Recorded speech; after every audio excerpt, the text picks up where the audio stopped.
It was an elated Edgar who exited Boris Karzov's tent. The Russian ringmaster had just hired Mr. Ramirez to replace their recently departed knife thrower.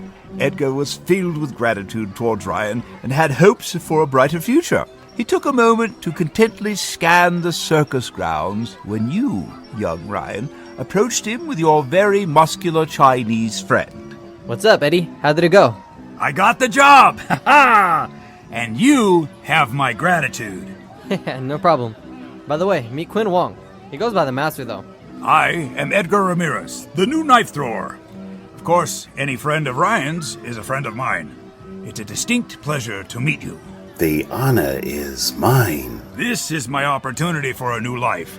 The only problem is, I'm seriously out of shape. Lately, I've been feasting far too much on wine and regrets. Oh, well, you're in luck. Quinn and I can help you with both. He's been helping me with martial arts, so I'm sure he can get you into fighting shape. I am a 12th degree black belt, true. In training my young protege, I have discovered that Ryan is a remarkably able student. It would bring me great joy to include you in our makeshift dojo. A broad-smiling Edgar clasped hands with his new friends and said, Gracias, mi amigo. When do we begin?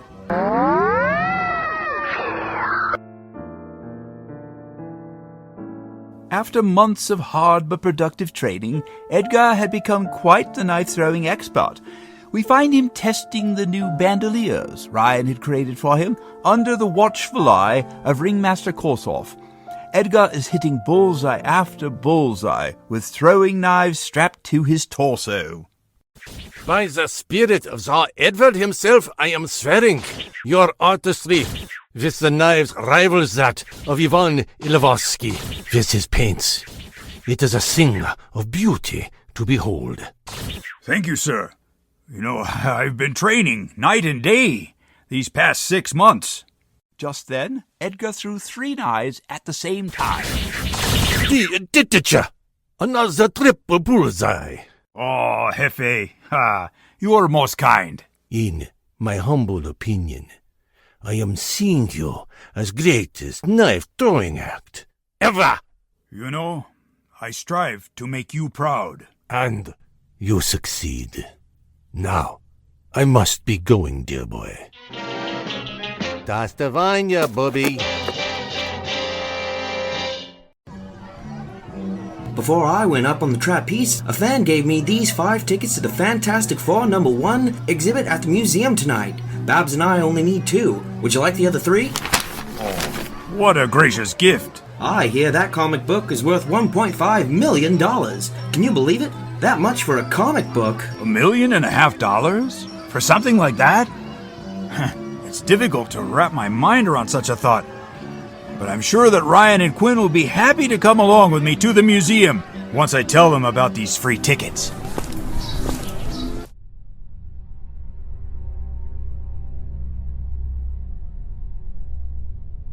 As Terry walks away, dark thoughts begin to play in the hidden corners of Edgar's mind. $1.5 million for a comic book. If I had that kind of money, I would use it to redeem my family's name. If only... Your goal is noble, Edgar, but your thinking now, it's just not the way to achieve it.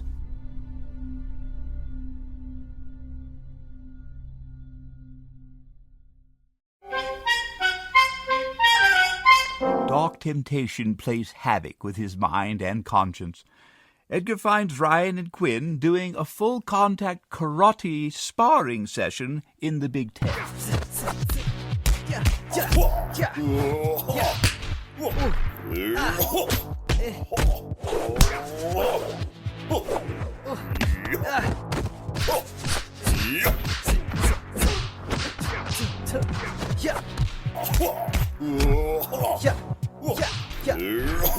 What amazing moves!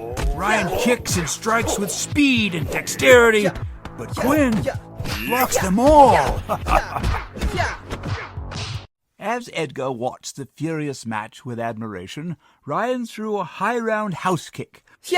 Mr. Wong ducked under it, and countered with 3 lightning-fast blows and connected solidly in Ryan's abdomen, then Ryan's chest, and finally Ryan's jaw, sending the strong competitor down for the count. Edgar rushed a towel to the sweating and battered young warrior as Ryan struggled to his feet. That was a magnificent display of martial arts talent by both of you. I thought I had you that time, Sensei. But you move like butter and strike like a bull. It is with good reason that they refer to me as the Master. You can say that again. I've come across an amazing opportunity, gentlemen. It will not only give Ryan a chance to show his legendary prowess at problem-solving, but as a side benefit, it will also make the 3 of us rich.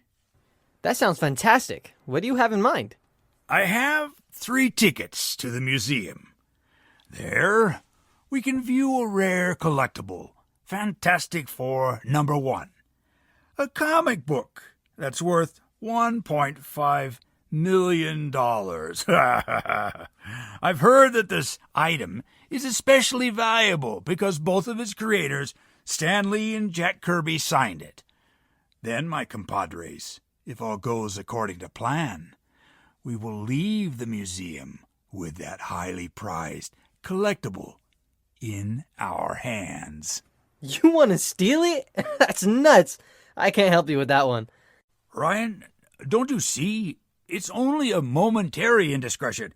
It's not like we're making a career out of stealing or anything like that.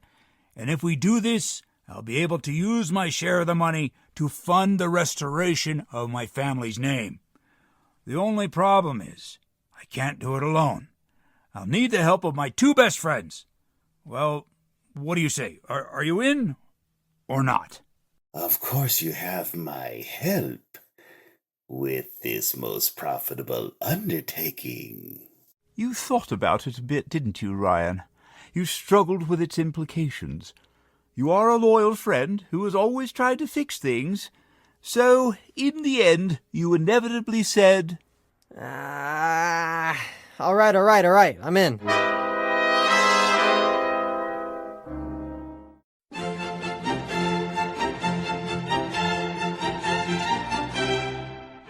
The museum is quite expansive. It is filled with exquisite artwork from floor to ceiling and thrilling exhibit halls. In one such room, surrounded by valuable paintings, sits a square display case. Resting on its pedestal is Fantastic Four #1. The 4-color treasure is currently being admired by a young brown-haired boy as a watchful security guard looks on. Mister, what keeps people from breaking that glass and stealing the Fantastic Four comic?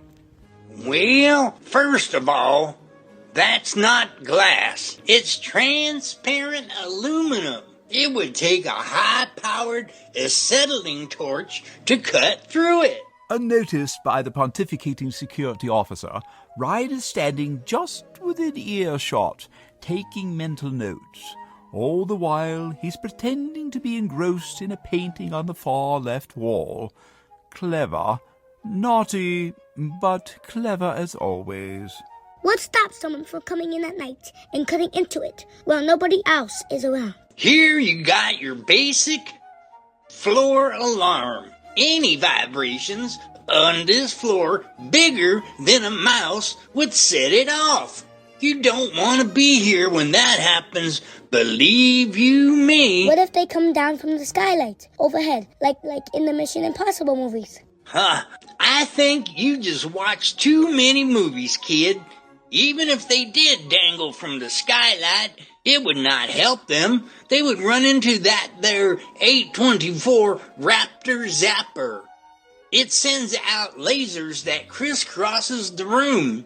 You break one of those into visible beams, and it would be World War III in here. Kevin, get a move on. Let's go. It's time to go home. That's my dad. Got to go. Thanks, mister. Yeah, Thanks a lot. Anytime. Glad to be of service.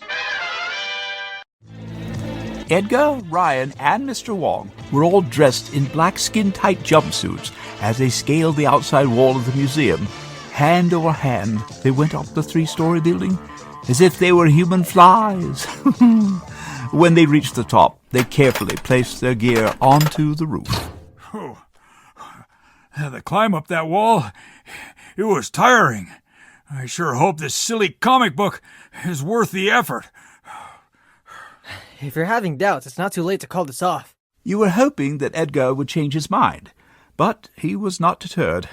The three of you then unpacked the burglar tools near the skylight. We were made for better things than this, and I would rather not do it. But, alas, we must. This will be our one and only theft. Okay. In that case, take this scrambler and attach it to the power box over there. All right. I sure hope this thing works. Quinn, help me get the rope attached to the harness. As Quinn attached Ryan's rope harness to him, Mr. Ramirez grafted Ryan's scrambler to the rooftop power supply circuit board. Then, with a flourish, turned it on.